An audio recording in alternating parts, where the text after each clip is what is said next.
Monsieur le gouverneur, mesdames et messieurs, chers amis, bonsoir. Et merci d'être aussi nombreux à nous suivre en ce moment. Ce soir, c'est d'abord en tant que membre de l'Académie des sciences morales et politiques que j'ai l'honneur d'introduire cette nouvelle conférence sociétale, avec toutefois le regret de ne pas pouvoir tous vous accueillir physiquement avec nous à l'Institut de France. Gageons que grâce aux apports de la vaccination, nous renouerons incessamment avec cette tradition. Je tiens également à remercier M. Jean-Robert Pitt, secrétaire perpétuel de l'Académie des sciences morales et politiques, et M. Xavier Darcos, chancelier de l'Institut de France, de nous recevoir en ces lieux. Ces conférences, qui se tiennent tous les 3 mois ici, à l'Institut de France, témoignent du partenariat entre Sociétal, le média de l'Institut de l'entreprise, et l'Académie des sciences morales et politiques. En cette rentrée un peu particulière, qui précède l'élection présidentielle, plus que jamais, nous affichons l'ambition d'analyser et d'éclairer le débat public afin de faire progresser la culture économique. Notre choix est résolument celui du débat qui se noue par la confrontation des expertises.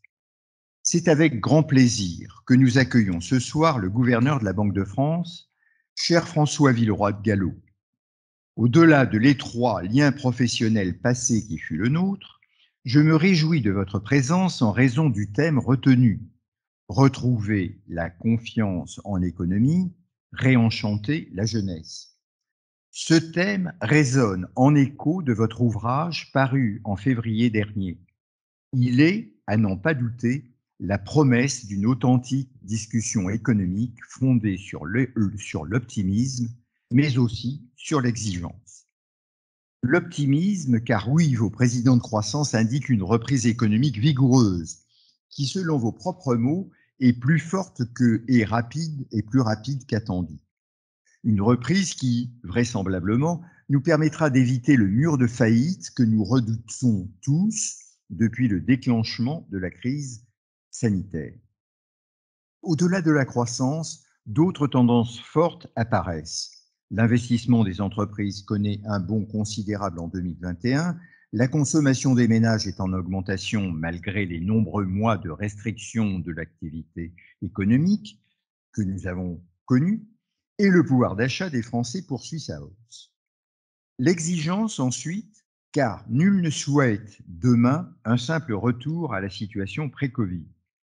En tant que gouverneur, vous avez le souci des réformes, celles qui visent à améliorer les performances économiques et sociales du pays et à ne plus le rendre dépendant de sa dette. Permettez-moi de vous dire que vous agissez ainsi dans une forme de prévention pour les jeunes générations. Leur léguer cette charge sans qu'ils en tirent un quelconque intérêt dans leur formation et dans leur insertion professionnelle consisterait à acter une incapacité à répondre aux défis économiques auxquels la France est confrontée. Cette fuite en avant, justement, vous la refusez, en nous rappelant qu'il faut s'attaquer dès à présent au désendettement et ne pas prendre prétexte de la sortie de crise pour repousser les réformes qui nous sont nécessaires. Je terminerai ce propos introductif par quelques mots de présentation de notre conférencier et du rôle qui est le sien dans notre République. Cher François, vous êtes gouverneur de la Banque de France depuis le 1er novembre 2015. À ce titre, vous êtes un acteur français et européen qui définit la stratégie monétaire, œuvre à la stabilité financière et offre un soutien à l'économie. Vous dirigez ainsi un des piliers de l'eurosystème, organe de l'Union européenne en charge de la gestion de la zone euro, qui comprend la BCE et les banques centrales nationales. Et nous connaissons le rôle crucial de l'action de ces institutions, en maîtrisant la création monétaire, en supervisant les risques en matière de solvabilité et en organisant la régulation. Elles ont permis aux banques européennes d'affronter plus solidement la dernière grande crise financière et doivent assurer croissance économique et stabilité financière.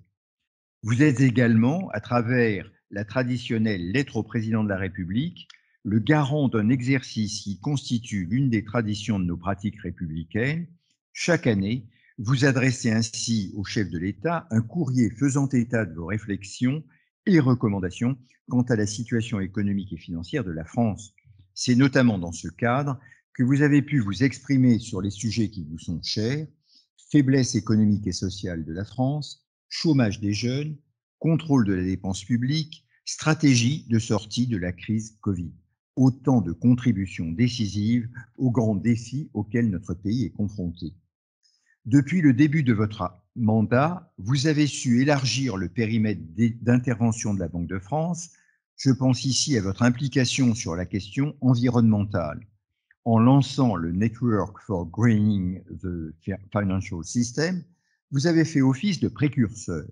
Vous avez impliqué plus de 90 banques centrales dans une démarche de soutien et de promotion de la finance verte.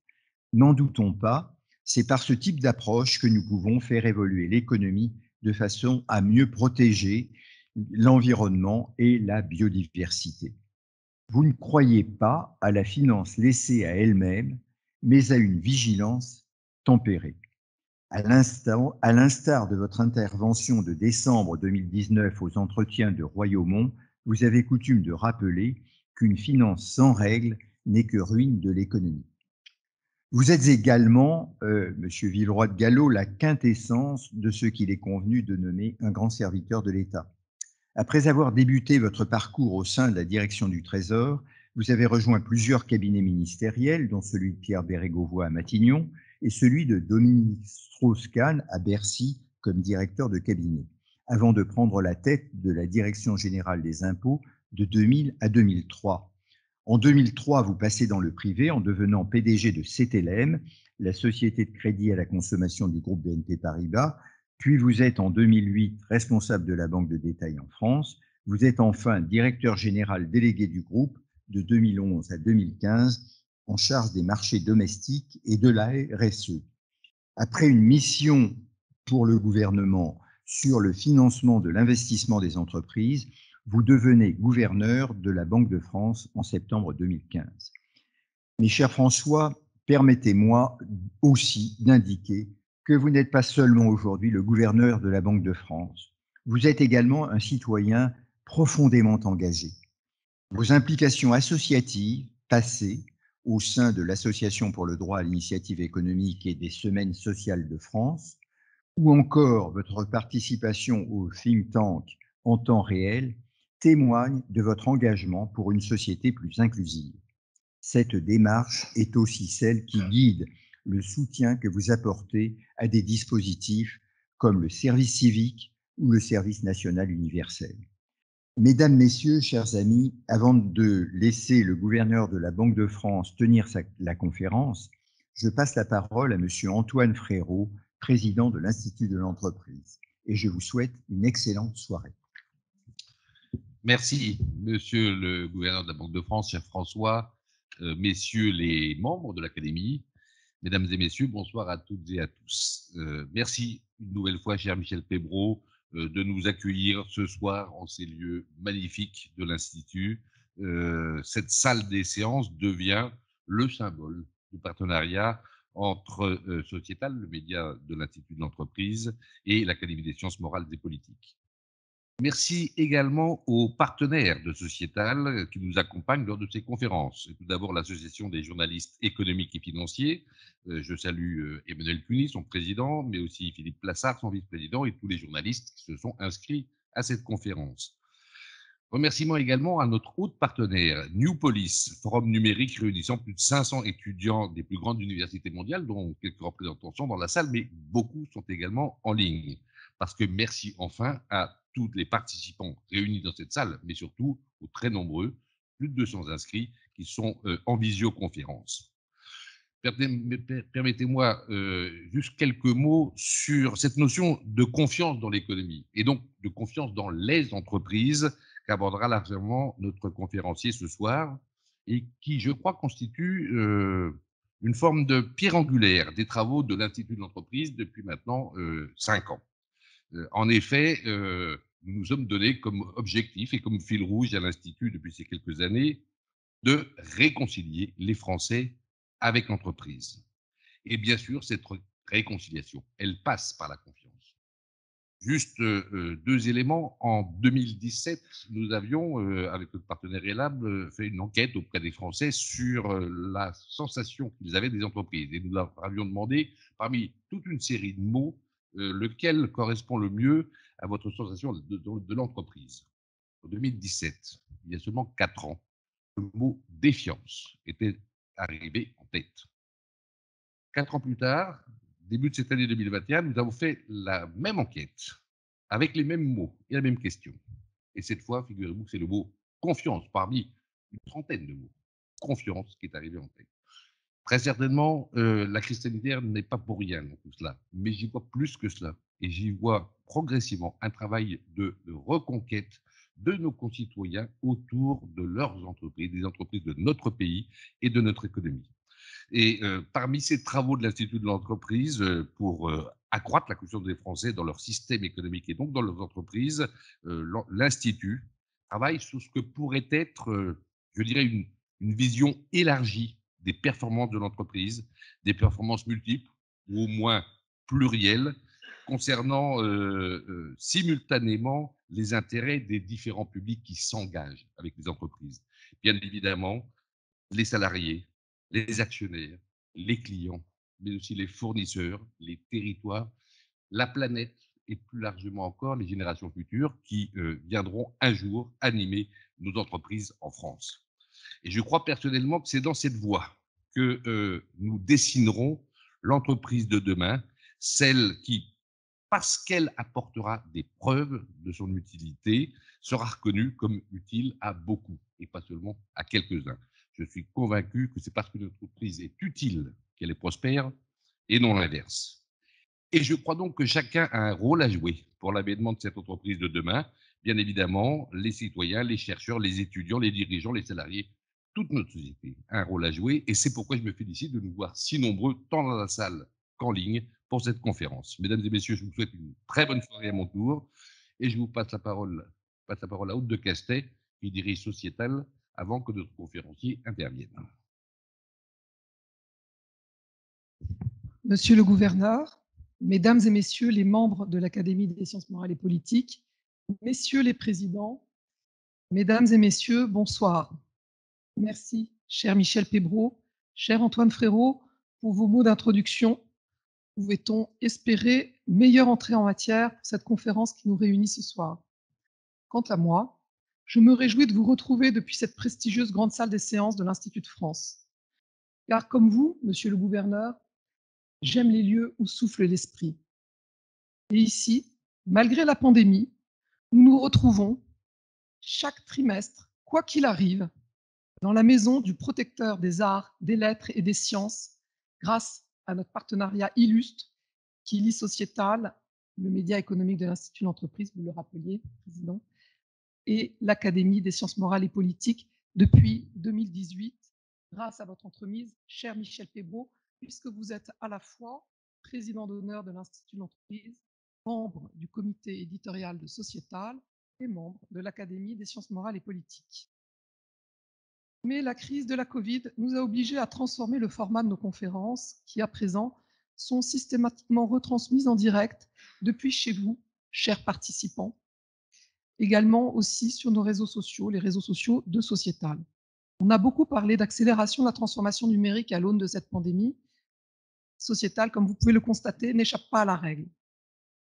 Alors avant de laisser la parole à Monsieur Villeroy de Galhau, ce que je promets de faire très vite, permettez-moi de vous présenter la revue Sociétal du deuxième trimestre, parue cet été, sur le thème « Innovation et destruction créatrice ».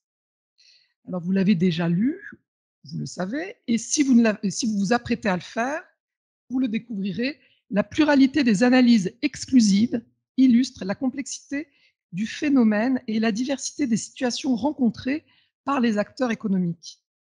Elle montre aussi l'extraordinaire actualité d'un concept, celui de la destruction créatrice forgé au XXe siècle et que la crise sanitaire a remis sur le devant de la scène.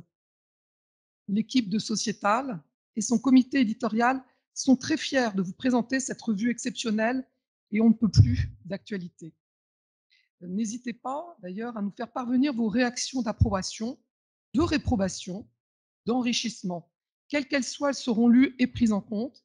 Et si certains d'entre vous veulent prendre la plume, vos contributions pourront même être publiées dans l'espace blog de Sociétal.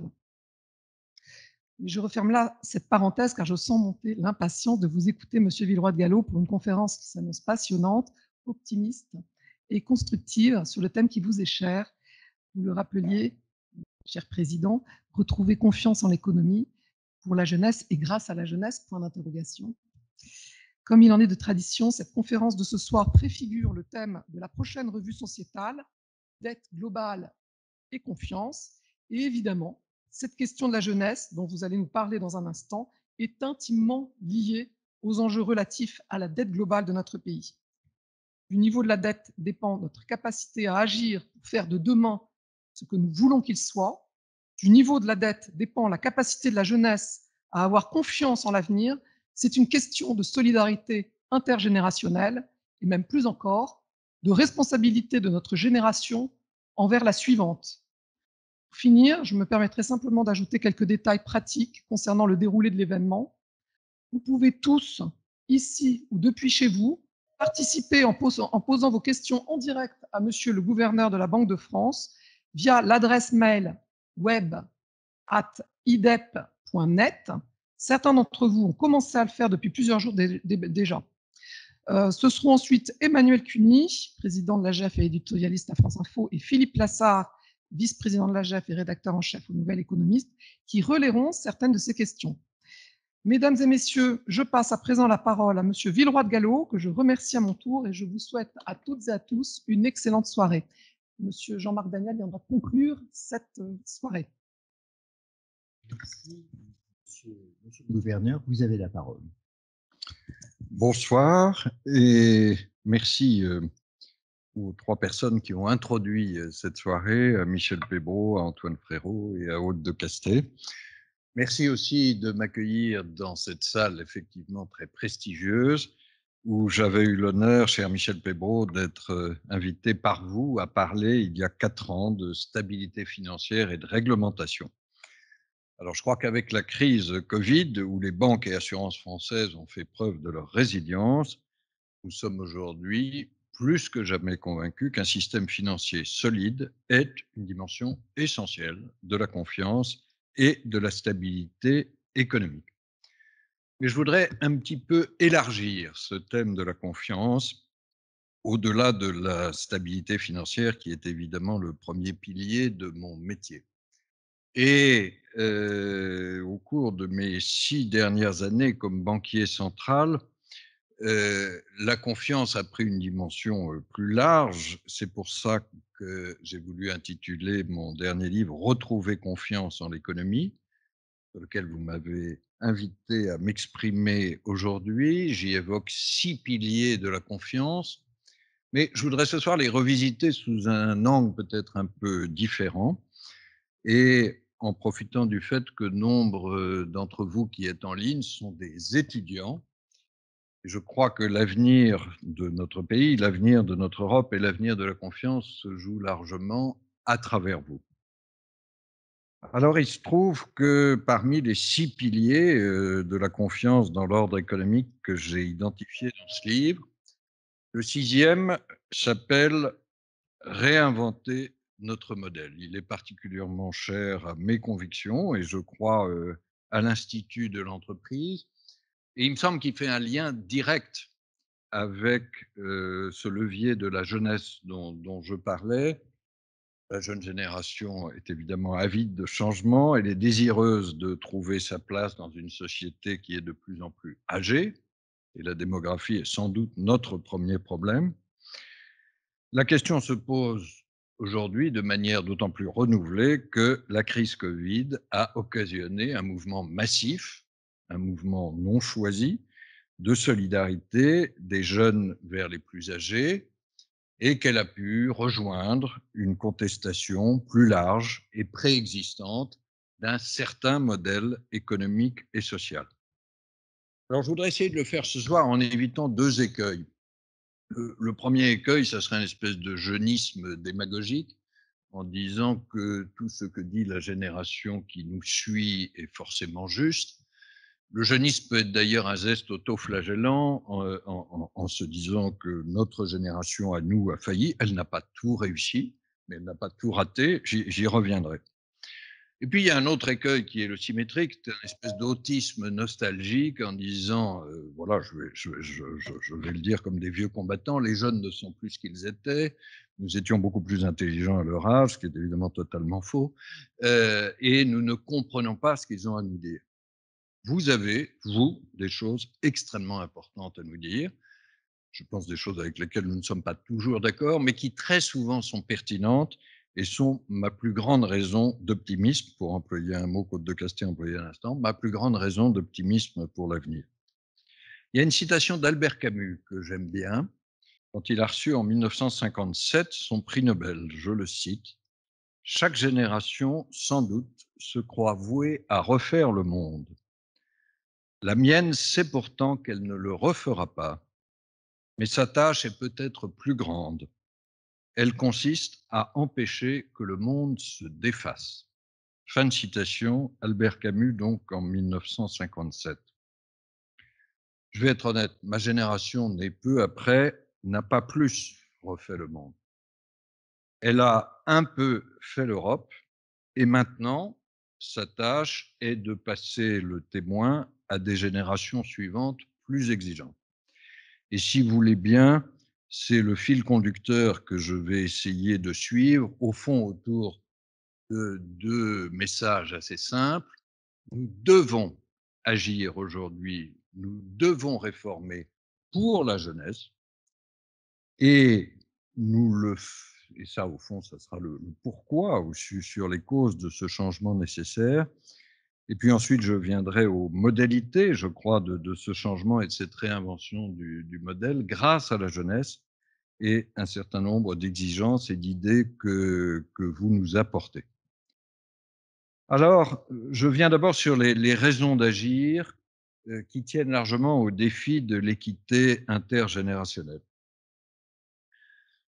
Je vais commencer par une référence extrêmement vénérable dans cette salle qui ne l'est pas moins. Ceux qui ont vécu mai 68, et je vous rassure, je n'étais pas follement âgé en mai 1968, mais nous dirons que chaque nouvelle génération apporte son lot de contestations et d'aspirations nouvelles. Il semble quand même que l'expression « génération sacrifiée », qui est beaucoup fleurie depuis 18 mois, date apparemment du début des années 90, quand j'avais moi-même 30 ans. Oui, mais je crois qu'il y a quand même aujourd'hui quelque chose de nouveau et qui va plus loin. Nous sommes dans une situation inédite qui mérite un éclairage particulier. D'abord, je l'ai déjà cité, à cause du vieillissement démographique. Et ça, c'est le problème numéro 1 de notre Europe. Le poids des dépenses de retraite dans notre économie française ne cesse de croître pour atteindre 14,7% du PIB en 2020. Phénomène évidemment qui s'accélère ces dernières années avec l'arrivée en retraite des générations de baby-boomers.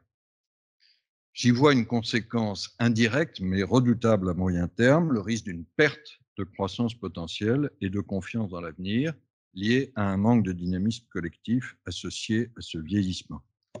C'est un père de famille nombreuse et un grand-père de nombreux petits-enfants qui vous parle avec lui beaucoup de confiance quand je les regarde. Alors, dans ce contexte, si jamais nous étions tentés de nous assoupir, la jeune génération, et pardon de cette expression un peu simpliste, porte un regard critique sur la société dans laquelle elle a grandi. Sur le plan des valeurs, j'y reviendrai, elle exprime des exigences renforcées face à un modèle économique et à une mondialisation jugée comme socialement trop faible.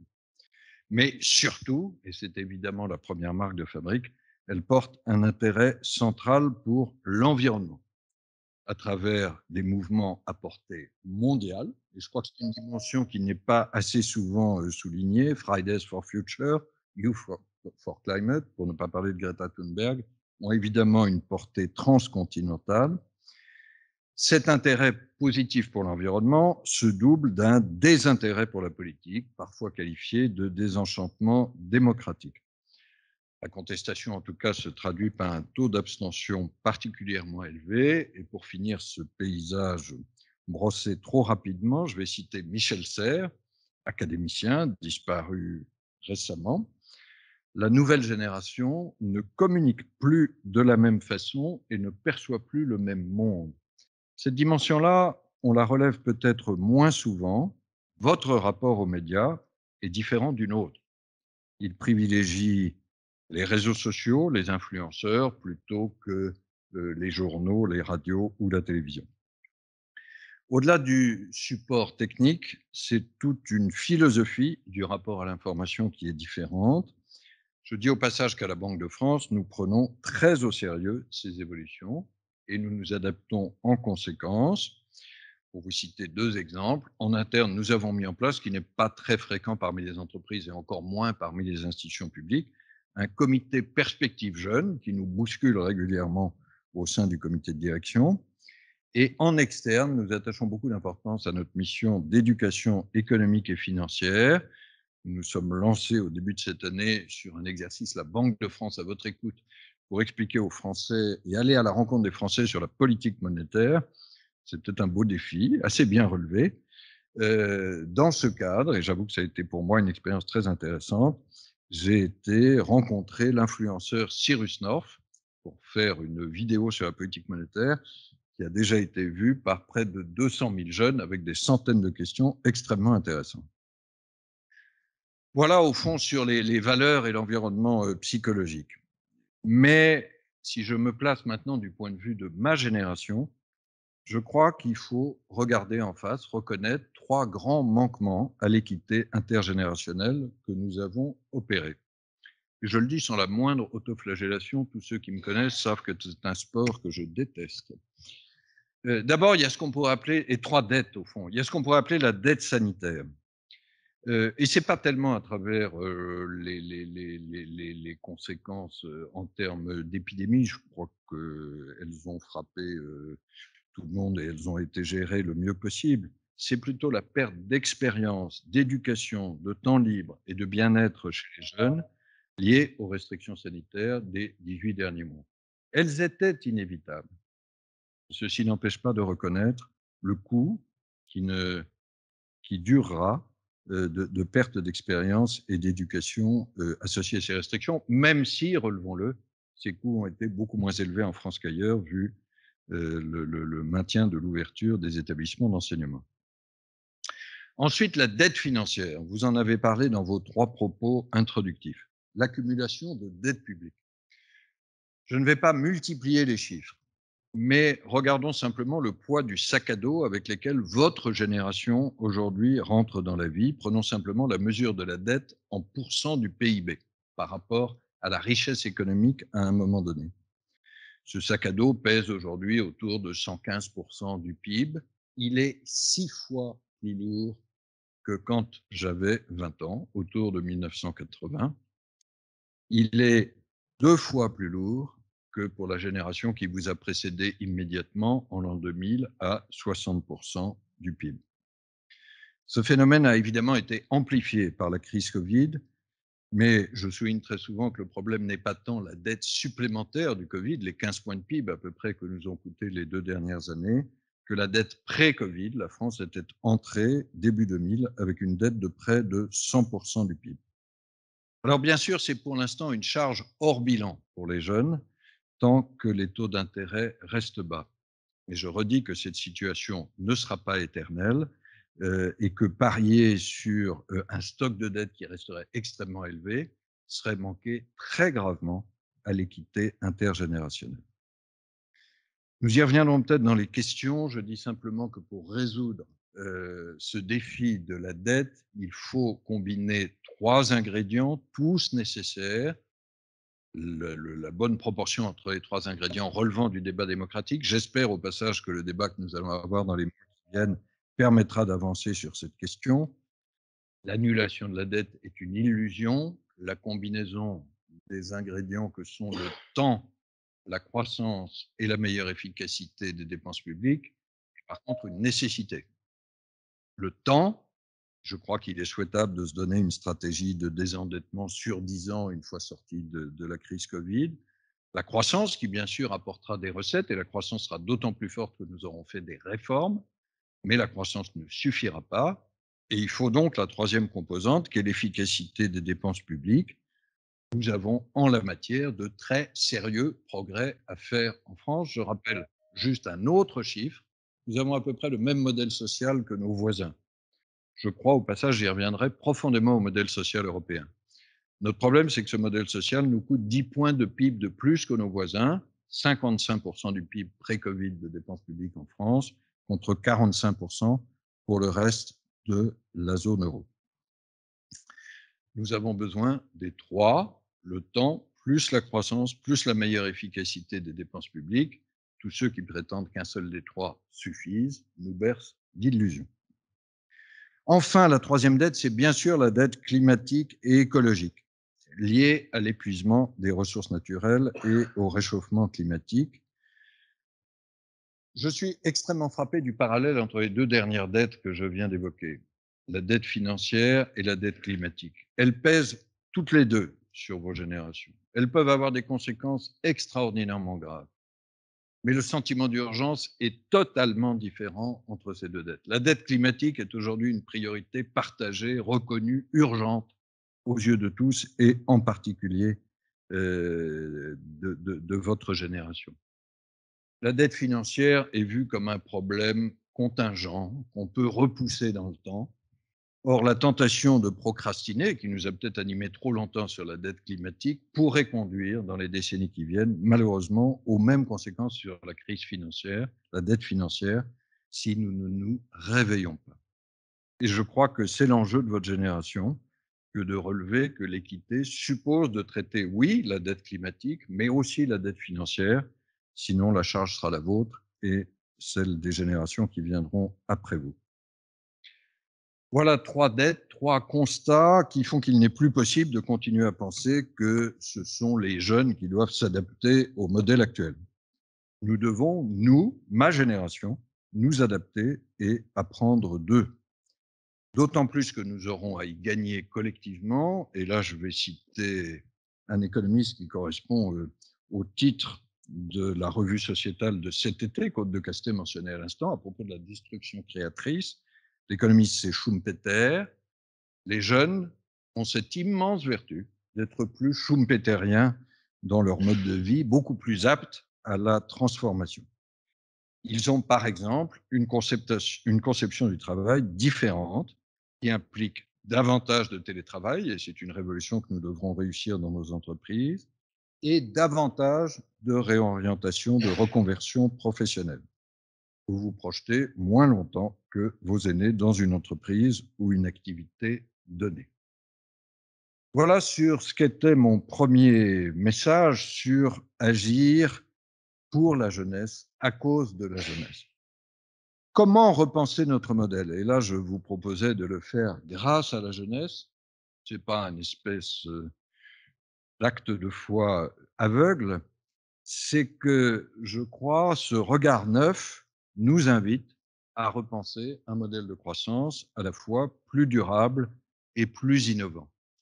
Michel Pébroux le disait tout à l'heure, je crois que l'après-crise, ça ne peut pas être un simple redémarrage. Alors certes, la reprise actuelle est forte, et je crois que c'est une bonne nouvelle pour notre pays et pour l'Europe. Mais il ne faut pas que nous nous reposions simplement sur cette reprise qui passera. Et si nous pensons que nous sommes revenus à un statu quo ante qui était lui-même satisfaisant, je crois que nous allons passer à côté de ce qui est nécessaire pour notre pays et pour son avenir. Nous devons réaliser trois transformations schumpeteriennes. Et puis répondre à trois attentes plus sociétales, si vous me permettez l'adjectif, c'est le jour ou jamais, que porte la jeune génération. Mais commençons par les trois transformations schumpeteriennes. Premièrement, bien sûr, la transformation numérique, dans laquelle les jeunes sont à l'avant-garde. Alors là, le paysage européen est alarmant. Notre déficit d'innovation et d'agilité est un frein à la croissance. Je rappelle là aussi un seul chiffre. Si je regarde en 2019, parmi les 100 entreprises les plus innovantes au monde, 38 étaient situées aux États-Unis, 21 en Chine et seulement 15 en Europe. Et nous savons que la dynamique tend même à dégrader cette position relative. Parmi les grandes entreprises du numérique susceptibles de rivaliser avec les États souverains, les GAFAM, autres Big Tech, aucune aujourd'hui n'est européenne. Et la crise Covid a naturellement amplifié le rôle des technologies numériques. Au passage, quand vous regardez l'écart de croissance entre l'Europe et les États-Unis, qui est très frappant en 2020, il ne tient pas tant à l'ampleur du stimulus budgétaire que, pour bonne partie, à un effet de spécialisation. L'Europe a souffert du poids excessif du tourisme, tandis que l'Amérique a bénéficié du poids important du digital. Alors, mon objet n'est pas aujourd'hui de dire comment combler le fossé de l'innovation, comment aider nos startups à se développer, sauf sur un point que je voudrais souligner. Nous devons mieux mobiliser nos ressources financières grâce à une véritable union de financement pour l'investissement et l'innovation. L'Europe a une ressource abondante, c'est l'épargne privée. Chaque année, en Europe, l'épargne privée dépasse l'investissement de plus de 200 milliards d'euros. Mais les entreprises européennes dépendent encore trop de la dette et, à l'inverse, le financement par fonds propres, par capital, par equity est sous-développé. Or, nous savons, je le dis ici à l'Institut de l'entreprise, un entrepreneur bien financé est un entrepreneur désinhibé, qui prend davantage de risques, appuyés sur ses fonds propres, des risques en R&D, en innovation, en mise sur le marché d'un produit. Deuxième transformation, c'est bien sûr la transformation écologique. Alors, la finance peut faire beaucoup en la matière et on reviendra peut-être dans notre discussion sur la finance verte. On reviendra aussi sur ce que peuvent faire les banques centrales. Merci à Michel Pébroux d'avoir cité l'action pionnière de la Banque de France en 2017 pour créer ce qu'on a appelé effectivement le NGFS, Network for Greening the Financial System. C'est un très beau succès français. Au passage, nous sommes partis à 8 superviseurs essentiellement européens en décembre 2017. Nous sommes aujourd'hui plus de 90 et le secrétariat mondial de ce réseau reconnu est assuré par la Banque de France. Et puis, il y a la politique monétaire. Et là, je ne sais pas si vous l'avez suivi, mais la Banque centrale européenne, autour de Christine Lagarde, a décidé, dans sa revue stratégique de politique monétaire en juillet dernier, d'être pionnière dans la prise en compte du changement climatique. Donc, nous pouvons faire beaucoup, mais nous ne pouvons pas tout faire. Et j'insiste sur ce point. Il faut des politiques publiques adaptées, dont un prix du carbone plus élevé, correspondant aux externalités négatives de la pollution, et donc probablement, je dis le mot qui fâche, une taxe carbone. Il faut aussi parallèlement des stratégies d'entreprise innovantes, et elles sont bien en chemin. Je dois dire que j'ai même rarement vu un changement aussi rapide et massif des esprits et de l'action que sur ce sujet dans les 6 dernières années. Et j'ai rarement vu, dans ma carrière qui a combiné l'action publique et l'action en entreprise, un tel alignement aujourd'hui des objectifs d'intérêt général et de la stratégie des entreprises et du marché. Et je crois que cet alignement est extrêmement réjouissant. Il reste que nous devrons monter le prix du carbone partout dans le monde, y compris aux États-Unis où ceci ne figure pas aujourd'hui dans l'agenda de la nouvelle administration, même si elle a fait un tournant bienvenu sur le sujet. Il reste que nous devrons aussi augmenter le prix du carbone en Europe, même si nous en avons déjà un. J'ai été directeur général des impôts, c'était rappelé tout à l'heure. Je dirais avec un sourire que la taxe carbone, c'est sans doute inventer l'impôt qui ne rapportera rien. Qu'est-ce que je veux dire par là? C'est que son produit devra être entièrement recyclé, pour partie vers la compensation sociale pour les classes défavorisées qui souffriront le plus de la taxe carbone. Et on a vu avec les Gilets jaunes, c'était une nécessité politique, pour partie vers les besoins d'investissement public pour accélérer la transition. Mais si nous avons une taxe carbone ou un prix du carbone accru à l'intérieur de l'Union européenne, et vous savez que ça fait partie du paquet de la Commission Fit for 55, Fit for 55, il faudra un ajustement carbone aux frontières. Tant qu'il n'y aura pas de prix du carbone mondial, nous aurons besoin de cet ajustement au carbone pour pouvoir décarboner à l'intérieur de l'Europe tout en restant dans des conditions de compétitivité équitables. J'ai parlé de la transformation numérique, de la transformation écologique. Je voudrais parler de la troisième transformation schumpeterienne, peut-être celle dont on parle le moins, mais qui est, je crois, le plus importante pour notre pays, c'est la transformation du travail. Et d'abord, la formation des jeunes. C'est la bataille des compétences. Nous avons en effet à faire face à un paradoxe socialement et économiquement inacceptable dans notre pays. Les entreprises ont des difficultés de recrutement massives. Dans les mesures de la Banque de France, 50% des entreprises au mois d'août déclarent des difficultés de recrutement. C'est le premier frein à la croissance. Et souvenez-vous, avant la crise Covid, c'était le premier frein à la croissance. Alors même que le chômage reste trop élevé en France et particulièrement chez les jeunes. Et ceci renvoie à une inadéquation entre les besoins des entreprises et la formation. Il n'y a pas d'investissement plus urgent, plus rentable dans notre pays que celui dans la formation professionnelle et le développement de l'apprentissage.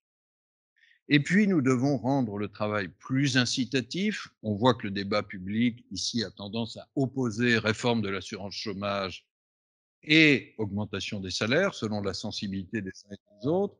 Ma réponse est assez simple.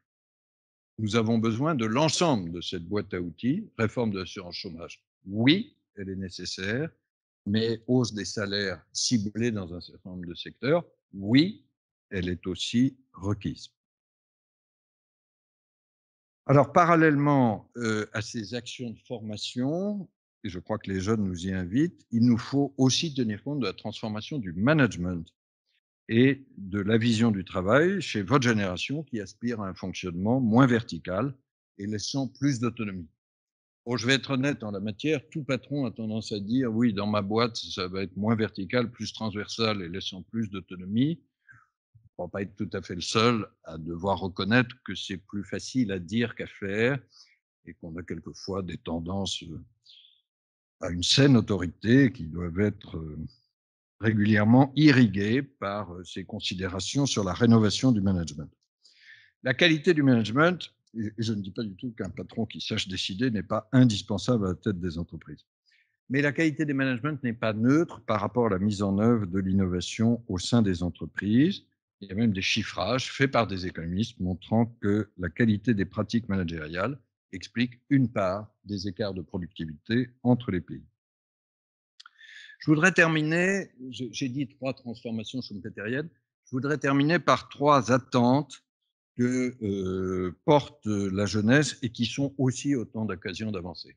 La première, c'est bien sûr la sauvegarde de la planète. Je n'y reviens pas, j'ai parlé de la transformation écologique. Je voudrais insister un peu plus sur les 2 autres, des attentes de justice sociale et des attentes d'éthique. Sur la justice sociale, j'ai dit tout à l'heure que je croyais profondément au modèle social européen. Ça n'est pas ringard, ça n'est pas un handicap hérité du passé. Et si nous avions le moindre doute là-dessus, regardons ce qui s'est passé dans la crise Covid. Au fond, si les autres pays ont bougé, à commencer par les États-Unis, c'est sans doute de prendre dans l'urgence certaines composantes du modèle européen. On a beaucoup critiqué la stratégie européenne sur la vaccination, ayant la fierté de reconnaître que l'Europe est aujourd'hui le continent le mieux vacciné du monde. Bien devant l'Asie, évidemment, mais aussi devant les États-Unis d'Amérique.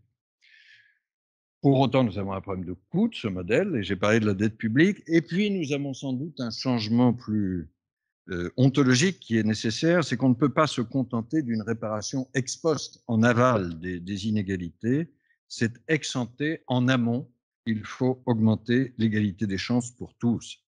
C'est la révolution du travail dont je parlais, et c'est le fait que l'éducation doit être une priorité et un fondement de notre modèle.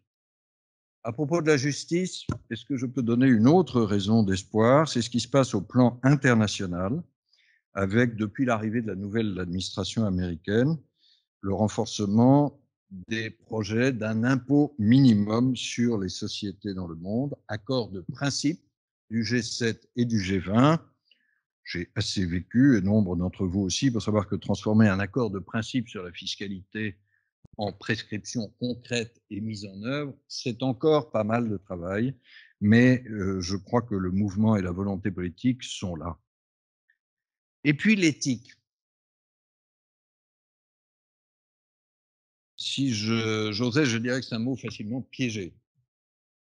C'est un mot dont on peut parler beaucoup et qui est difficile à mettre en œuvre. Mais c'est un mot sur lequel vous, votre génération, nous appelez à, pour prendre l'expression anglaise, walk our talk, mettre en pratique ce que nous affirmons. Je crois que c'est non seulement à cause de vos attentes, mais c'est à cause de l'intérêt des entreprises et des organisations. De nombreuses affaires ont montré que la tolérance sociale, y compris celle des clients, y compris celle des salariés, y compris celle des nouveaux recrutés, est devenue proche de zéro, et donc que les dommages sont considérables en matière de réputation et d'environnement, beaucoup plus considérables qu'il y a 20 ans, et c'est une force de progrès de notre société. Il ne s'agit donc pas de croire n'importe quelle communication d'entreprise, le greenwashing, ça existe. Il ne s'agit pas non plus, à l'inverse, de céder à n'importe quel diktat médiatique des ONG, il peut y en avoir, mais je crois profondément à une responsabilité sociale et environnementale authentique. Le critère, c'est que cette RSE morde, qu'elle amène des changements réels dans l'entreprise et que ses effets soient mesurables. Je parle ce soir devant Antoine Frérot, qui a, à la tête de l'Institut de l'entreprise, et puis dans sa propre entreprise, mené vraiment le combat pour la raison d'être. Il parlait tout à l'heure de la mesure des performances extra-financières. Oui, elle tend à se développer, c'est très bien, mais là aussi, nous avons encore devant nous un sérieux travail technique d'harmonisation internationale et de mise en œuvre. Je conclus, si vous voulez bien, à propos de notre environnement international et de la place de l'Europe dans cette géopolitique évidemment agitée que nous connaissons ces dernières années. Je crois que l'affirmation traditionnelle, mais qui reste vraie, c'est que l'Europe est à elle-même un modèle de multilatéralisme. Elle est forte de ses valeurs sociales et environnementales qui correspondent à ses aspirations que je viens de tracer. Et donc, qu'elle peut et qu'elle doit œuvrer à une refondation du multilatéralisme et de la coopération internationale. Et en même temps que je réaffirme cette conviction ancienne, j'ai conscience de parler à contre-courant. Je parle 5 ans après le Brexit, 4 ans après l'installation au pouvoir de Donald Trump.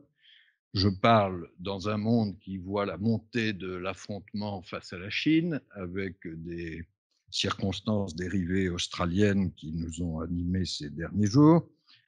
Est-ce que j'ai simplement rappelé une pétition de principe ou est-ce qu'il y a là une place pour l'Europe, une place pour les Européens, une place pour les jeunes Européens? Je crois que oui. Et je crois que nous devons reprendre le drapeau de façon un peu rénovée. Pascal Canfin, au Parlement européen, évoque dans un écrit récent un nouvel âge progressiste de la mondialisation pour intégrer dans la gouvernance politique internationale les aspirations au changement que je citais à l'instant, l'écologie, la justice fiscale, l'éthique. L'attente de la jeunesse est mondiale. Elle n'a rien de national. C'est même la plus grande force globale qui soit aujourd'hui. Si nous ne construisons pas une réponse politique au moins européenne et globale, ne nous étonnons pas de générer frustration et peut-être retour de bâton nationaliste. Je vais le dire de façon plus positive. Si vous voulez bien, ça sera ma dernière phrase. Je crois que dans ce 21e siècle, l'Europe n'a pas à raser les murs entre les États-Unis et la Chine en attendant de voir ce que donne la montée de l'affrontement. Je crois que non seulement les Européens, mais les citoyens du monde, les jeunes du monde, ont besoin plus que jamais de l'Europe. Parce que c'est elle qui, dans son modèle social, environnemental, son modèle de gouvernance politique transfrontière, est la plus proche de ces aspirations de la jeunesse que je citais. Et donc oui, j'espère que le 21e siècle verra autour de vous, grâce à vous, un modèle européen rénové. Je m'arrête là. Merci beaucoup, monsieur le gouverneur, pour cet exposé très éclairant à la fois sur la situation présente, très bouleversée avec la pandémie, et puis surtout sur les portes de sortie possibles, ce qui est peut-être le plus important. Je rappelle d'ailleurs le titre de votre ouvrage. Alors, je ne sais pas si les personnes qui sont en ligne, verront la couverture. Retrouver confiance en l'économie, signé donc François Villeroy de Galhau, chez Odile Jacob. Alors, pour prolonger la réflexion, tout d'abord, quelques questions avec mon confrère du Nouvel Économiste, Philippe Lassard, vice-président de l'AGEF et rédacteur en chef au Nouvel Économiste. Et puis après, il y aura les questions à la fois de la salle et des internautes qui nous regardent. Philippe Lassard, une première question. Merci à mon tour, Monsieur le Gouverneur, pour cette présentation stimulante d'un nouveau modèle pour la France pendant la sur la jeunesse de notre pays. Dans ce nouveau modèle, le traitement de la dette occupe inévitablement une place incontournable.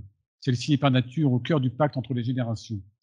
Or, une écrasante majorité des jeunes, 88%, estiment qu'ils devront payer pendant des décennies la dette contractée pendant la crise du coronavirus.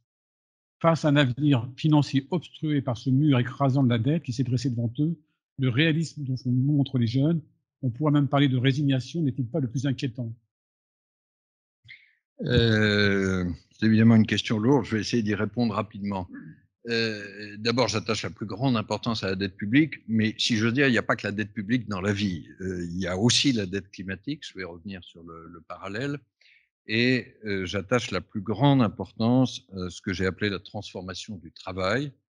Je veux dire que si je devais identifier un problème et un seul dans notre pays très urgent pour les 3 ou 4 années qui viennent, c'est de sortir de ce paradoxe insupportable qui voit coexister des difficultés de recrutement et un chômage trop élevé. Et c'est le frein à la croissance française aujourd'hui. Tout petit chiffre sur la croissance potentielle. Ce qu'on appelle la croissance potentielle, et pardon du jargon des économistes, c'est la croissance une fois neutralisé le cycle économique, la vitesse de croisière, si vous voulez, de l'économie française. Nous allons probablement retrouver, dans le courant de l'année 2023, une croissance qui se situe entre 1 et 1,5%. C'est beaucoup trop peu. Si nous levons l'insuffisance de l'offre de travail disponible par la formation, par le travail plus incitatif, peut-être par le travail des seniors, nous pouvons passer à 2%. Et 2%, ça change tout. Ça change tout sur le pouvoir d'achat, ça change tout sur le plein emploi que nous pouvons à ce moment-là espérer. Et c'est une réponse très importante à votre question sur la dette publique. Alors, je n'ai pas de remède miracle sur la dette publique et je crois qu'il n'y en a pas. C'est important de le dire d'abord. Il y a eu longtemps, peut-être un peu moins ces derniers mois, l'idée que, après tout, puisque la Banque centrale européenne et la Banque de France détenaient une bonne partie de ce stock de dette publique à cause de la politique monétaire active que nous avons menée, elles n'avaient qu'à annuler cette dette publique qu'elles détenaient. Ça, c'est impossible, juridiquement, et ça ne résout en rien le problème parce que ça ne rapporte rien. Et donc, il faut absolument que ce problème reste présent parmi les solutions à rechercher. Vous avez employé le mot de résignation. Je ne sais pas si la tentation, c'est celle-là, ou c'est celle de l'omission, ou c'est celle de repousser le problème encore 10 ans ou 20 ans. Aucune de ces tentations n'est bonne conseillère. Et donc, sans chercher le remède miracle et immédiat, il faut une stratégie de désendettement, je l'ai dit, je crois, sur 10 ans, et qui combine la croissance et la meilleure efficacité des dépenses. Pour vous donner un ordre de grandeur, alors, un certain nombre de variables qui peuvent déterminer l'ordre de grandeur que je cite, mais avec une croissance qui reste relativement limitée, entre 1 et 2% par an, si nous arrivons sur les 10 ans qui viennent à passer d'une croissance des dépenses publiques de 1% par an en volume, c'est-à-dire après inflation, ce qui a été le cas dans la décennie précédente, et que nous tendons vers une stabilisation, une croissance à plus 0,5, là, nous commençons à nous désendetter. Et selon les variables, le rythme de freinage de la hausse des dépenses publiques, l'accélération de la croissance, nous pouvons nous désendetter entre 10 et 30 points de PIB. C'est-à-dire nous retrouver dans 10 ans à une dette qui n'est plus à 115%, mais qui est descendue peut-être nettement sous les 100%. Ça restera très élevé, mais nous aurons pour la première fois depuis des décennies montré que nous étions capables d'inverser. Dernier élément, je suis rapide sur une question lourde, on peut se dire, oui, mais on n'y est jamais arrivé. Et je sens beaucoup, alors là, je reprends votre mot de résignation, ça existe beaucoup. Nous n'y sommes pas arrivés. Mais beaucoup de nos voisins y sont arrivés. L'Allemagne, bien sûr. L'Allemagne avait le même niveau de dette publique que nous il y a 10 ans, au moment de la grande crise financière. Et vous le savez, l'Allemagne est entrée dans la crise Covid, fin 2019, avec une dette qui était un peu supérieure à 60%, tandis que nous étions à presque 100%. Pourquoi? Parce que l'Allemagne a appliqué le cocktail temps, c'est-à-dire continuité, plus croissance, plus efficacité des dépenses, que je citais. Et je pourrais citer beaucoup de pays nordiques. Nous sommes aujourd'hui dans cette situation qui est peu connue, mais parce qu'on pense toujours que maîtriser la dette égale austérité, égale libéralisme, égale recul de la solidarité. La France a aujourd'hui beaucoup plus de dépenses publiques que la Suède. La Suède avait davantage de dépenses publiques par rapport au PIB il y a 20 ans. Personne ne pense que la Suède soit un pays qui manque à la solidarité. Donc la Suède a réussi à concilier solidarité, efficacité de ses dépenses publiques et du coup désendettement. Il y a des bons exemples à prendre chez les autres, mais faisons-le dans la durée. Alors justement, en matière de gestion de la dette, on y reste. Il y a une politique très conventionnelle finalement qui s'est révélée au grand jour durant cette crise. Une facette rarement enseignée d'ailleurs dans les cours d'économie, mais qui ne laisse de surprendre quand on l'énonce, c'est le fait de rouler la dette. Donc, ce qui veut dire en gros qu'à l'échéance, on emprunte à nouveau pour rembourser, et ainsi de suite sans fin. Donc, on parle de dette perpétuelle. On a vu le mot réapparaître, enfin les deux mots réapparaître. La question, c'est en quoi ce procédé se distingue réellement de la cavalerie, la fameuse cavalerie, à juste titre, par ailleurs condamnée lorsque ce principe est pratiqué par des particuliers. Est-ce que c'est comparable? Alors ça devient de plus en plus technique. Je ne pensais pas qu'on ne parlerait que de dette publique, mais je vais répondre rapidement à cette question. Je vais faire une distinction, si vous voulez bien, entre dette perpétuelle et dette refinancée. La dette perpétuelle, c'est quoi? C'est vous émettez ex ante une dette dont vous annoncez que vous ne la rembourserez pas. Vous verserez simplement des intérêts chaque année. Ça peut exister, hein, c'est un instrument financier. Simplement, si je vous prête 100 € et que je vous annonce que je vous paierai juste les intérêts et que je ne vous rembourserai jamais, vous allez probablement me demander des intérêts nettement plus élevés. Donc, si nous émettons dès l'abord de la dette perpétuelle, elle coûte nettement plus cher. Je crois que ce n'est pas une bonne solution. Alors après, il y a la dette refinancée. L'État français, en général, émet sur plusieurs années, mettons son titre phare et l'obligation à 10 ans, ce qu'on appelle l'OAT. Au bout des 10 ans, il faut rembourser cette dette. Il est possible de réémettre de la dette pour le rembourser. Et je ne crois pas que ce soit de la cavalerie, c'est un processus possible. J'appelle juste votre attention sur un point qui fait que nous ne pouvons pas ignorer ce qui se passera dans 10 ans. C'est que dans 10 ans, vous empruntez non pas aux conditions d'aujourd'hui, mais aux conditions qui vaudront à ce moment-là. Si les taux d'intérêt sont plus élevés, et il y a entre nous de bonnes raisons de penser qu'ils ne seront pas éternellement au niveau très bas actuel, vous paierez plus cher votre dette dans 10 ans. Si par ailleurs vous avez franchi, alors là, un cap, une frontière qui est extrêmement grave, c'est-à-dire qu'on ne veut plus vous prêter parce qu'on se méfie de vous. Là, non seulement vous enregistrez la hausse générale des taux d'intérêt, mais une prime de risque spécifique au risque français, par hypothèse, dans 10 ans. Donc, nous ne pouvons pas faire le pari que ce refinancement dans 10 ans se fera automatiquement à des conditions favorables pour la génération du moment. Et ces conditions seront d'ailleurs d'autant plus défavorables si jamais nous avons donné l'impression de ne pas nous occuper du sujet, de ne pas commencer cette trajectoire de désendettement. Tout ce que je dis n'est pas théorique. J'ai parlé d'exemples positifs, l'Allemagne ou les pays du Nord. On peut parler d'exemples négatifs, vous me permettrez de ne citer là aucun pays, mais regardons nos voisins du Sud, y compris le plus grand d'entre eux. Il y a des moments où il y a une prime de risque extrêmement sévère pour refinancer la dette de tel ou tel de nos voisins européens.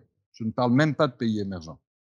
Et donc, faire ce pari que dans 10 ans, on refinancera automatiquement à conditions favorables, ce serait irresponsable.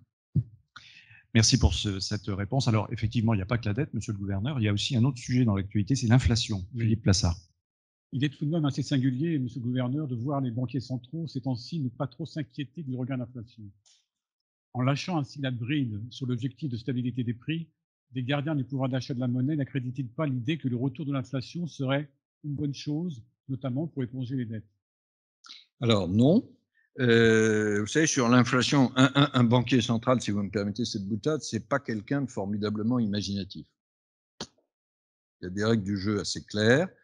Nous avons une boussole pour assurer ce qu'on appelle la stabilité des prix, c'est une inflation qui est autour de 2% dans la durée.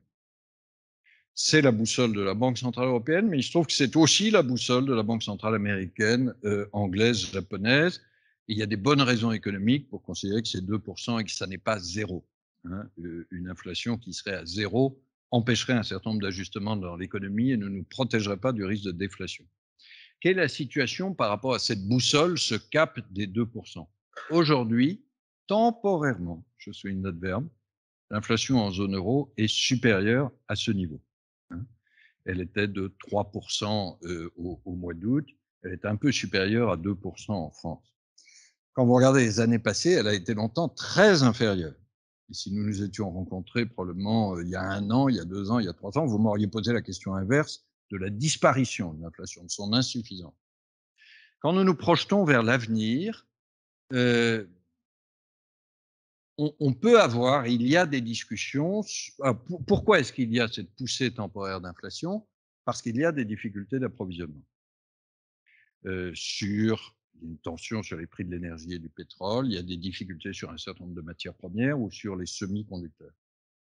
Il peut y avoir des discussions en zone euro sur quel est le niveau, la durée exacte de ces difficultés d'approvisionnement et en conséquence, quel sera à la décimale près le niveau exact de l'inflation.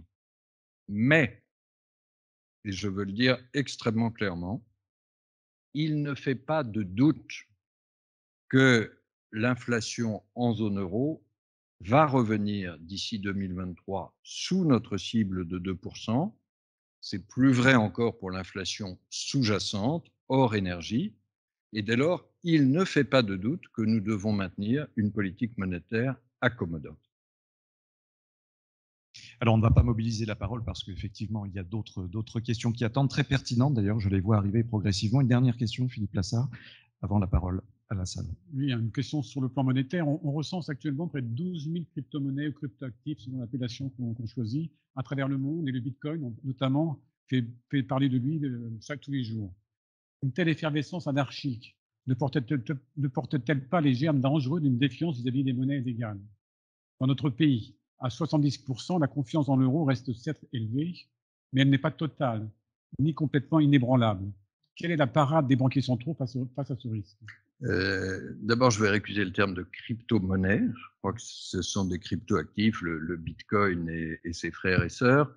Et pourquoi ça n'est pas une monnaie? Pour une raison très simple, qui est qu'il ne présente pas les deux caractéristiques de base d'une monnaie. Une monnaie a une valeur stable, donc quelqu'un est responsable, la Banque centrale. Personne n'est responsable de la valeur du Bitcoin. Et le moins qu'on puisse dire, c'est qu'il fluctue fortement, encore aujourd'hui d'ailleurs sur les marchés. Il semble qu'il y ait un lien entre l'incertitude sur Evergrande en Chine et l'incertitude sur le Bitcoin.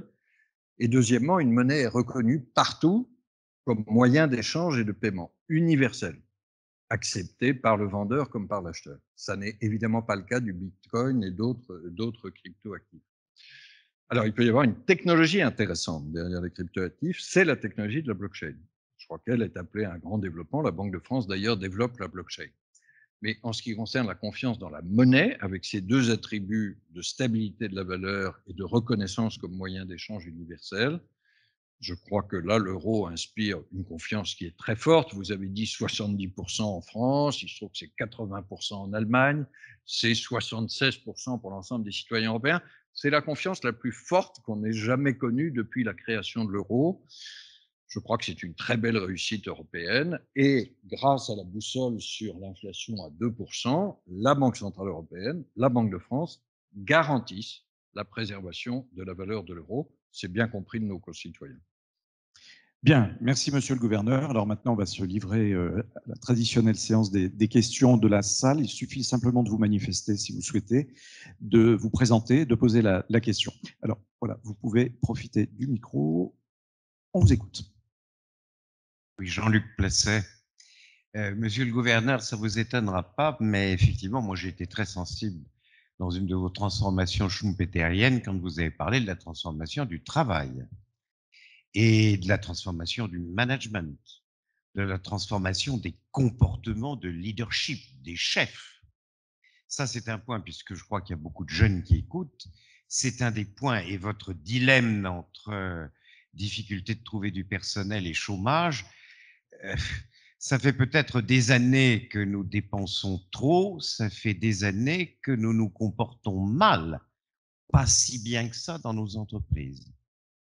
Alors, le gouverneur de la Banque de France, c'est peut-être pas tout à fait son rôle, mais tout ce que vous pouvez faire, c'est une remarque personnelle, tout ce que vous pouvez faire pour lier ces nouveaux dilemmes avec des comportements professionnels des jeunes et des moins jeunes me paraît tout à fait fondamental. Et là, nous en avons pour 10 ans aussi.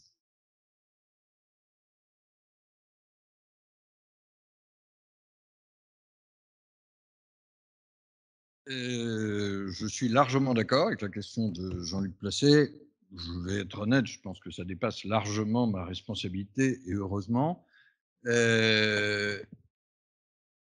C'est un des composants que j'ai cités à propos de la révolution du travail. Ça n'est pas le seul. Hein. Il y a le management, il y a la formation. Nous avons un retard de l'apprentissage dramatique en France. Il y a l'incitation vers le travail. J'ai parlé de réforme de l'assurance chômage et j'ai parlé de hausse salariale. Donc, voilà. Donc je crois qu'il faut que nous jouions la boîte à outils. Après, entreprise par entreprise, je crois que ça relève du comportement des dirigeants et de l'équipe de direction d'être le plus accueillant possible. J'ai parlé du comité Perspectives Jeunes que nous avions à la Banque de France. Voilà, ils ont une feuille de route extrêmement simple. Secouer le cocotier. Voilà. Alors après, le cocotier, de temps en temps, résiste, parce que j'ai dit que je refusais un jeunisme démagogique, mais ils ont des choses importantes à nous dire sur l'excès de verticalité ou l'absence de capacité d'innovation de la Banque de France. Quitte à vous surprendre, ce n'est sans doute pas l'image que vous avez de cette noble institution, la Banque de France est un endroit où on innove beaucoup, on recherche beaucoup, on se pose beaucoup de questions. Mais les jeunes nous y aident. Alors, pas de jeunisme forcené chez nos amis de New Police, question des étudiants importante également. Si d'autres étudiants en ligne nous écoutent, n'hésitez pas à poser vos questions. Alors d'abord, merci Monsieur le Gouverneur pour vos propos tout à fait optimistes et enchanteurs, si je peux dire ça, dans des jeunes. J'ai une question un peu différente. Vous avez cité Michel Serres sur les différences de perception et de communication qu'on avait entre les générations. Et ma question est un peu simple, mais est un peu comment dire, trop ouverte. Mais est-ce que l'écologie pourrait être ce moyen qui crée le lien entre les jeunes et une perception de l'économie un peu plus apaisée et plus optimiste? Et si je peux aller plus loin, est-ce que l'entreprise peut être le véhicule qui porterait cet optimiste et ce nouveau lien? Merci. Oui et non, pardon de cette réponse prenante, mais j'aime bien votre question. Bon, d'abord une petite précision, quand j'ai cité Michel Serres, c'était à propos de quelque chose qui me frappe et qui est peu relevé, c'est que vous ne vous informez pas du tout comme nous le faisons aujourd'hui, mais même comme nous le faisions. Je ne vais pas vous demander en direct combien d'entre vous lisent un journal, mais je suis à peu près sûr de la réponse. Donc nous continuons à parler à travers des médias traditionnels, et je crois beaucoup au rôle des journalistes. Nous maîtrisons mal les réseaux sociaux. Les réseaux sociaux ont mille avantages, mais ils ont aussi quelques inconvénients, notamment de produire une information en silo qui est moins diversifiée, qui peut être moins vérifiée. Il y a le rôle des influenceurs qui peut être tout à fait positif, mais je trouve qu'on a peu regardé ce phénomène. Et si nous ne nous informons pas de la même façon, nous risquons d'augmenter le fossé générationnel entre nous. Alors, qu'est-ce qui peut combler le fossé générationnel? Et là, on arrive à ce que vous dites sur l'écologie. Oui, je crois que c'est une cause qui nous rassemble. Et je vais être honnête, parce que notre rencontre de ce soir avec tous, oui, c'est un sujet sur lequel j'ai changé. Je crois que je ne suis pas le seul de ma génération. Et oui, c'est un sujet sur lequel j'ai changé, notamment sous l'influence de votre génération. Ça commence par mes enfants, mais votre génération en général. Et donc, c'est une cause qui unifie jusqu'à un certain point. Je crois que c'est le sens de votre question. Elle unifie d'autant plus que, je le disais, c'est une des rares causes que je connais dans ma carrière professionnelle qui voit aujourd'hui s'aligner l'intérêt général et le marché. Je vais prendre un exemple dans le domaine financier, les obligations vertes. Voilà une innovation de marché qui contribue au financement de la transition écologique et qui, si j'ose dire, est presque auto-créée et auto-développée par les marchés. Ça, c'est la partie oui. Alors pourquoi je mets un petit non? C'est parce que tout ça ne sera pas simple. Tout ça ne sera pas simple du tout. Et je pense qu'au fur et à mesure que nous allons avancer dans la transition écologique, et heureusement nous y avançons, nous sommes très sérieux, etc. J'ai un peu insisté sur le prix du carbone et la taxe carbone. Voilà, je ne fais que confirmer que ça ne va pas être un long fleuve tranquille. Je suis très frappé de l'impact du mouvement des Gilets jaunes en dehors de France. Je travaille au Conseil des gouverneurs de la BCE ou dans des réunions à la Banque des règlements internationaux. On y parle anglais, un mauvais anglais. Mais je peux vous dire qu'il y a deux mots que tout le monde connaît en français, c'est gilet jaune. Bon, tout le monde a compris que si on ne trouvait pas une compensation sociale adaptée, la transition écologique se passerait mal. Elle serait une nouvelle occasion de division à l'intérieur du pays, comme ont pu être d'autres sujets, l'Europe, l'immigration parfois, l'inégalité. Bon. Elle peut être un vrai sujet de division. Et puis, il y a un sujet qui monte du côté des entreprises, et je parle sous le contrôle de l'Institut des entreprises, c'est l'exigence de compétitivité. L'Europe est à la pointe dans cette transformation écologique. Très bien. Mais si les entreprises européennes doivent supporter un prix du carbone plus élevé, et objectivement, il doit être plus élevé, sans ajustement aux frontières, nous allons avoir un très gros problème de compétitivité, en tout cas sur les biens industriels. Donc, nous avons devant nous des batailles assez centrales. Je crois qu'il faut les mener, je crois qu'il y a des solutions, mais le devoir démocratique, c'est de temps en temps de dire qu'il va y avoir des choix difficiles. Mettons ces choix sur la table et ayons des réponses cohérentes. Nous ne pourrons pas faire la transition écologique sans une forme de compensation sociale, sans une forme d'ajustement aux frontières, et j'ajoute encore une chose, sans des investissements privés, mais aussi publics significatifs. Ça veut dire que les besoins, on a beaucoup parlé de la dette publique, mais les besoins de dépenses publiques et d'investissements publics vont rester élevés. Voilà, je vais jusqu'au bout de ma pensée. Je pense qu'on ne peut pas à la fois promettre, par exemple, la transition écologique réussie devant nous et la poursuite d'un mouvement de baisse d'impôts comme on l'a connu depuis 30 ans à l'échelle mondiale. Alors, je vais revenir à quelques questions qui nous ont été posées. Je reviendrai vers New Police après. Et puis, j'aimerais bien peut-être aussi, nous avons l'honneur d'avoir monsieur l'académicien Jean-Claude Trichet. Donc, si vous souhaitez intervenir, monsieur, voilà. Quand et comment, alors là, c'est une question provoque. Quand et comment voyez-vous la faillite de la France se produire? Bon, j'espère jamais. Mais je me méfie de cette question binaire. Vous voyez, la question binaire, ça consiste à dire où on fait faillite, où on ne fait pas faillite, et il ne faut pas s'occuper de la question de la dette. Je crois que justement, notre défi, c'est de tout faire maintenant pour éviter que dans les décennies qui viennent, votre question ne se pose jamais. Hein, mais je ne crois pas que le risque de la France soit, encore une fois, un risque de rupture de ce type. Le risque de la France, c'est de perdre progressivement la maîtrise de ses charges financières le jour où les taux d'intérêt seront moins bas qu'aujourd'hui. Alors, il y a justement une question complémentaire, monsieur le gouverneur. À quelle échéance peut-on espérer ramener la dette nationale à 100% du PIB, puis après à 75%? Je crois avoir un peu répondu à cette question tout à l'heure. Je crois que sur 10 ans, c'est jouable dès lors que nous combinons une croissance suffisante. C'est pour ça que j'ai beaucoup insisté sur la révolution du travail. Et pardon de revenir toujours à ce thème. Si nous augmentons la croissance potentielle française, ce dont personne ne parle aujourd'hui, personne, parce qu'on est très content d'avoir nos 6,3 de croissance en 2021, 3,7 l'an prochain, c'est les prévisions de la Banque de France. Très bien. Mais le problème, c'est qu'est-ce qui se passe une fois qu'on a retrouvé la trajectoire pré-Covid, quelque part d'ici la fin 2023. Si nous nous retrouvons avec notre croissance trop faible, le problème de dette publique sera d'autant plus lourd. Et si nous voulons accélérer l'économie française, levons le premier frein, qu'est l'insuffisance de travail disponible dans l'économie française. J'aimerais qu'on parle davantage de ce sujet, qu'il n'y ait pas de réforme aujourd'hui, au pluriel, plus nécessaire et plus urgente que celle qui augmente l'offre de travail disponible pour les entreprises. Concernant la conjoncture, justement, autre question. Donc voilà, pour répondre très directement à votre question, d'ici 10 ans, on peut être sous les 100% si on a fait ce que je disais tout à l'heure. Une décennie, en fait.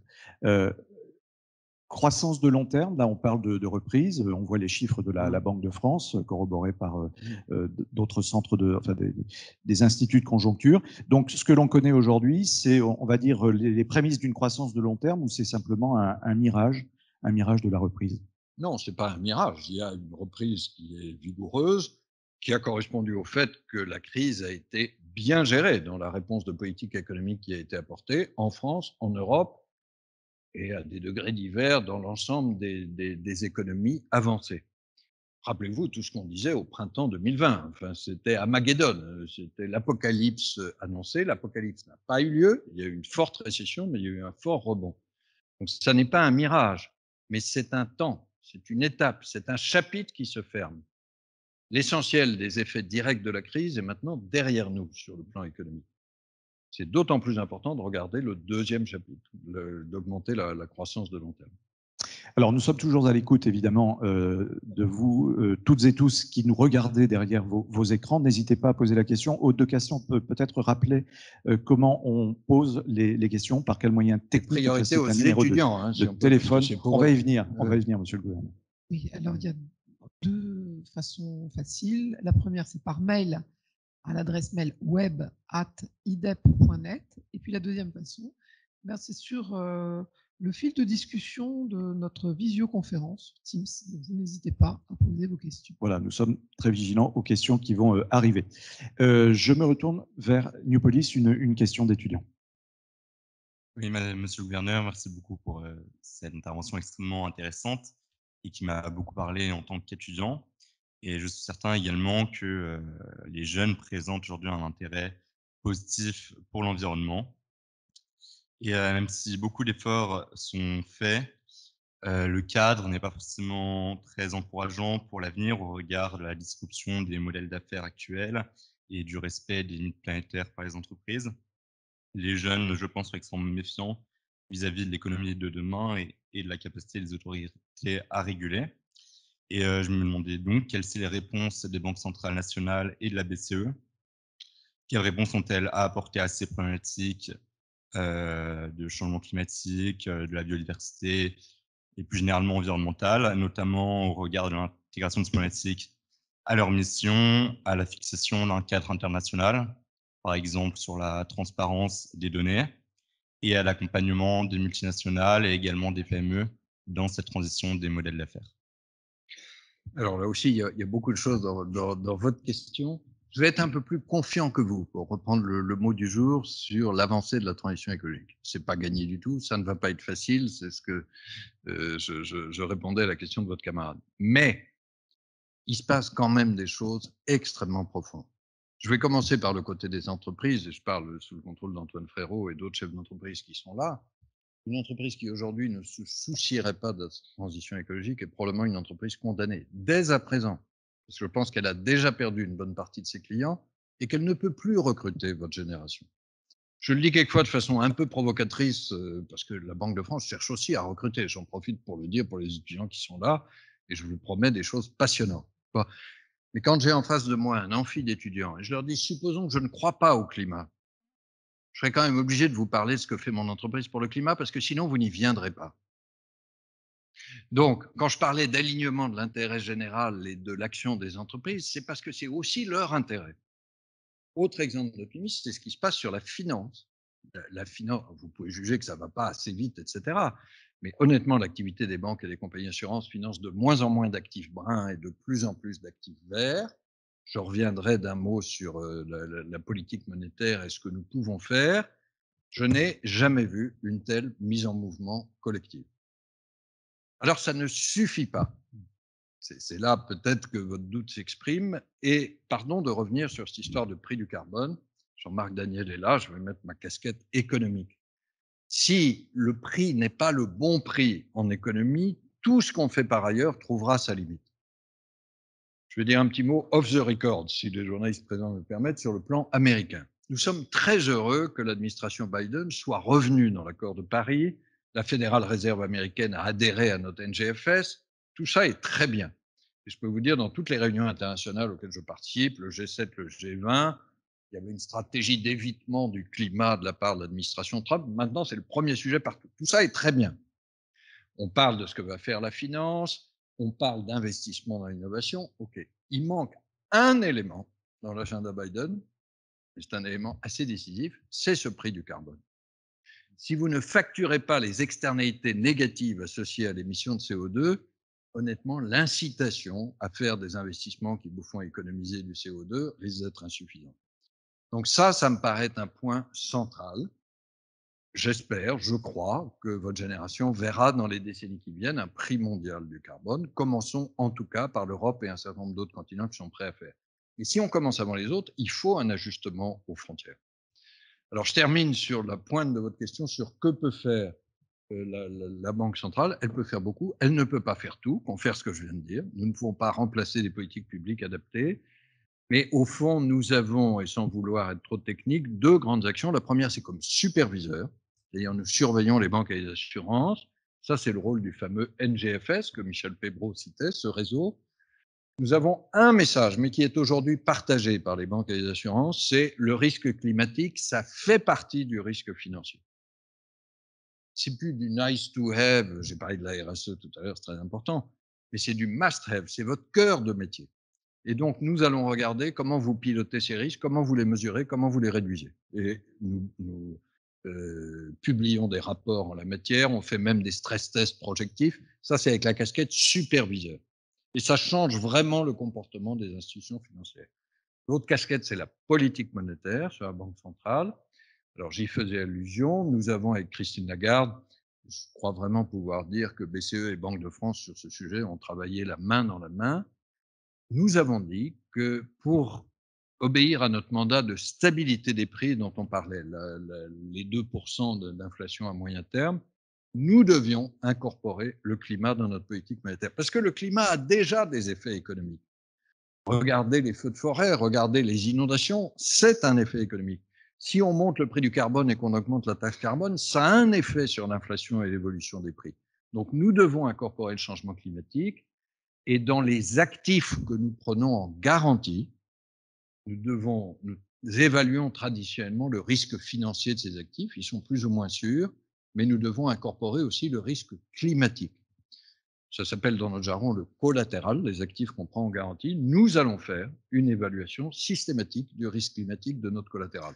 Et ça, croyez-moi, ça va être un market mover, parce que ça va donner un signal extrêmement fort. Bien, monsieur le gouverneur, nous arrivons pratiquement au terme de notre échange, mais il reste une question, Aude de Castet. Alors, il en reste plus d'une, et je m'en excuse auprès de tous ceux qui n'ont pas satisfaction ce soir, mais je vous les transmettrai, monsieur le gouverneur. Vous avez beaucoup insisté sur l'éducation, sur la formation, et il y a une question d'une participante en visioconférence, Sandra Motin, sur ce sujet, qui demande, au-delà de la formation professionnelle, de l'apprentissage, est-ce que vous ne pensez pas, monsieur le gouverneur, que nous devrions revoir plus largement notre système scolaire pour mieux l'articuler avec la formation tout au long de la vie? Je crois que la réponse courte est oui, que à peu près tout le monde sera d'accord là-dessus. Maintenant, la question, c'est comment faire, hein, et ça n'est évidemment pas simple. Je partage totalement la question et merci d'avoir insisté sur l'éducation. Pourquoi j'ai insisté un peu plus sur apprentissage et formation professionnelle? Parce que là, il y a un temps de retour rapide. Il faut 2 ans pour former un apprenti, vous lui apprenez un métier.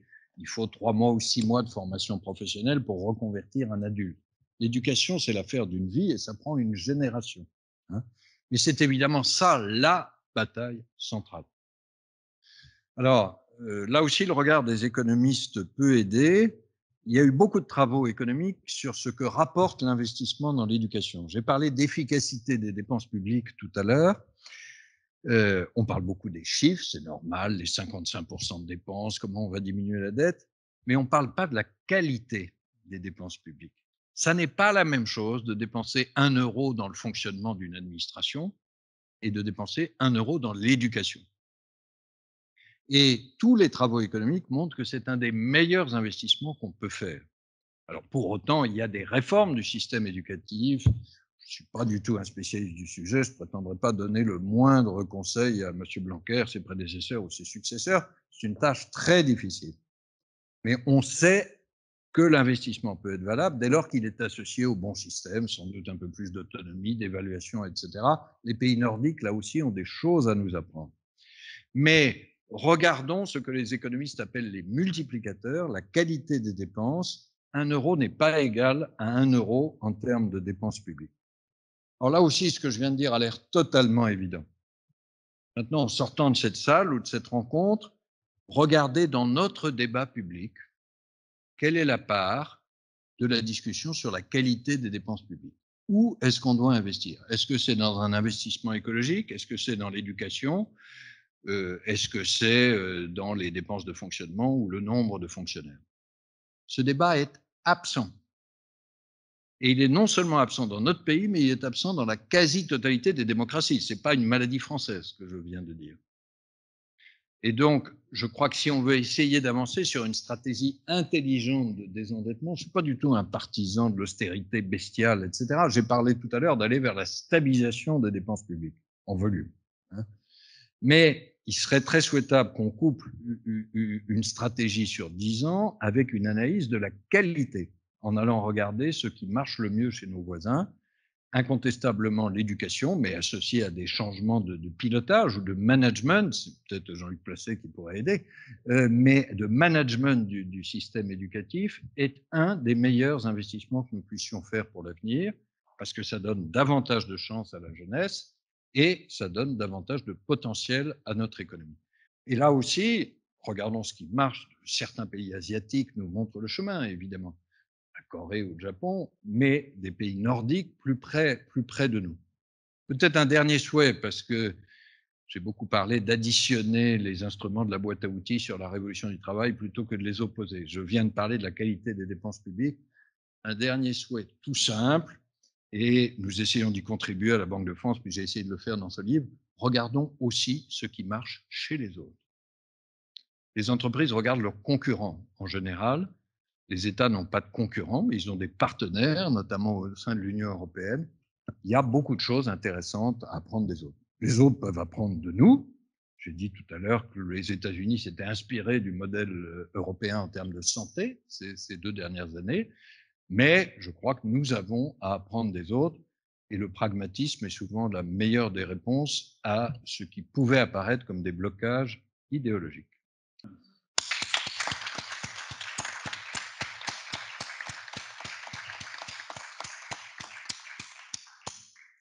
Bien, merci, cher François. Ces applaudissements sont particulièrement mérités. Quand on a vu ce programme, ce qui m'a intrigué, c'est comment tu allais traiter tout ça, comment vous alliez traiter tout ça. Je ne sais pas s'il faut te tutoyer ou te vouvoyer dans les circonstances dans lesquelles nous sommes, mais d'abord, effectivement, je m'étais référé, en pensant à ta fonction, à la célèbre formule d'un de tes, je dirais, concurrents, voisins, prédécesseurs, qui était Alan Greenspan. Si vous avez compris ce que j'ai dit, c'est que je me suis mal exprimé. Eh bien, merci, nous avons tout compris. Alors, je ne sais pas si tu vas être obligé de rendre des comptes à qui que ce soit sur le thème finalement, j'ai perdu ma soirée, ils ont tout compris. Mais rassure-toi, nous sortirons de là très satisfaits.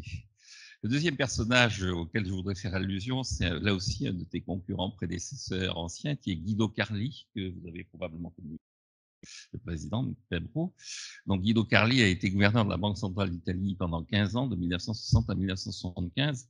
Et la légende veut qu'en 1971, il ait fait sortir des caves de la Banque centrale italienne un portrait de Saint-Sébastien. Et il avait accroché ce portrait dans son bureau. Et chaque fois qu'il recevait quelqu'un, il disait « c'est ça le destin d'un banquier central, de passer sa journée à être criblé de flèches ». Donc il a attendu 11 ans. J'espère pour toi que tu auras l'occasion de sortir quelque part un portrait de Saint-Sébastien et de dire à tes visiteurs « écoutez, finalement, Guido Carli avait raison ». Mais au bout de 11 ans, donc je te souhaite de rencontrer Saint-Sébastien. Enfin, pour terminer sur le fond et pour être un peu plus sérieux, 2 remarques. Je crois que effectivement, ce que nous a montré cette soirée, c'est que finalement, dans ces rencontres de sociétales, nous sommes assez bien dans les enjeux du moment. La taxe carbone a été au centre d'une de nos séances. La destruction créatrice a été au centre d'une de nos séances. Et je crois que c'est pour nous une forme de validation de notre démarche. Et je pense que nous allons continuer et l'amplifier, faire en sorte que ces quelques réunions aient le maximum d'écho possible et imaginable. Et la deuxième chose, alors de nouveau, un côté un peu pédant, c'est que nous fêtons les 400 ans de La Fontaine. Et donc, évidemment, pour les 400 ans de La Fontaine, je conclurai, puisque le travail est au centre de ton propos, en partie, c'est travailler, prenez de la peine, c'est le fond qui manque le moins. Et je pense qu'il faudrait que les Français se souviennent de cette fable qui s'appelle Le Laboureur et ses enfants, puisque c'était nos enfants, la jeunesse, qui était au centre de nos travaux. Encore merci pour cette intervention. Juste pour conclure définitivement cette séance, sur la dette publique et tous ceux qui sont inquiets, je crois que Michel Pébro, ici présent, nous a délivré il y a un peu plus de 15 ans de ça, un rapport qui aurait mérité d'être davantage lu et davantage appliqué. Encore merci.